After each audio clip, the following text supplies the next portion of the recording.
What's up, YouTube? So as long as I can remember, I had to-do lists.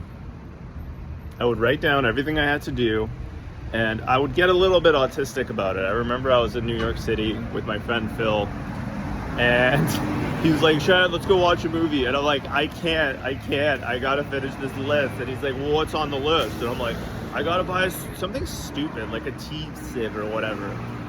For sure autism, for sure tism, for sure some sort of tistic. Anyways, point of the matter is we eventually did figure it out. And then later I kept doing these to-do lists, and I've obviously realized they don't end. You know, you can consciously say, I will never add another item to the to-do list until the whole list is done. It's impossible. They have a mind of their own. It's kind of like life. Just something happens, and it's like, what is that thing? You know what I mean? It's almost like it has a life of its own or something. It's very fascinating. Anyways, as time went on, I discovered even more, and I came to the conclusion, well, obviously there's a general theory I like to call limit theory, where anything you're dealing with, you want to take it to the limits to understand it a bit more. And I think they do it in physics, where, for example, they realize, you know, you go back in time further and further and further until you reach the singularity, right? And that's the Big Bang, which is fascinating. And then you go further and further out, and maybe you reach the end of time. I don't know. The point of the matter is if you take anything to its furthest limit, you will understand it more and more and more. So let's say that we have a to-do list of 10 items, and everybody just goes item by item, right? But they don't look at it holistically. This is where it gets interesting. So imagine you had 10 items on your to-do list, and you look at it and you say, okay, well, a to-do list never finishes. Like, it never actually does fit. You can finish that list, but then another one gets added, another one gets added. So we're talking about the holistic to-do list, right? The totality of items that you have to accomplish. So if we look at the entire to-do list at any snapshot moment, and we say, let's just finish it all, right? Let's say every single thing on this to-do list was done. What would be the outcome?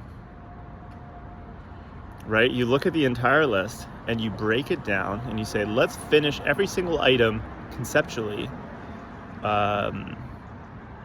Where do we end up? So it might be, well, I have to move this item in my room and this item and vacuum and this. Well, the end state of that is you have a clean house. Okay, awesome. With business, it might be, I have to print off these posters, I have to do this.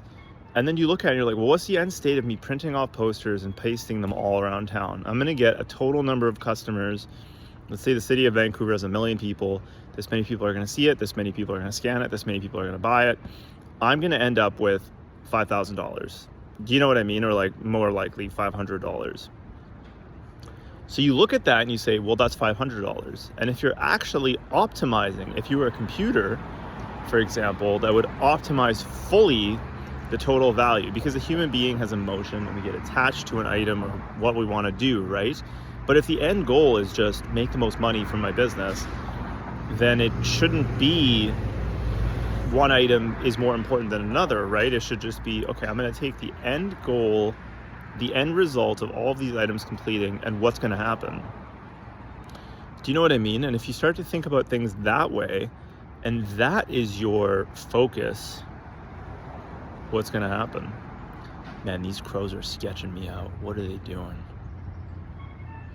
You see what I mean? So it's just called limit theory. So you basically write down everything you have to do, and you conceptually finish it in your mind, and you say, what's the end result of finishing all this? And you can put them into little blocks. You know, all the cleaning is part of the house. All the business stuff is part of your, bottom line, whatever. It's fascinating.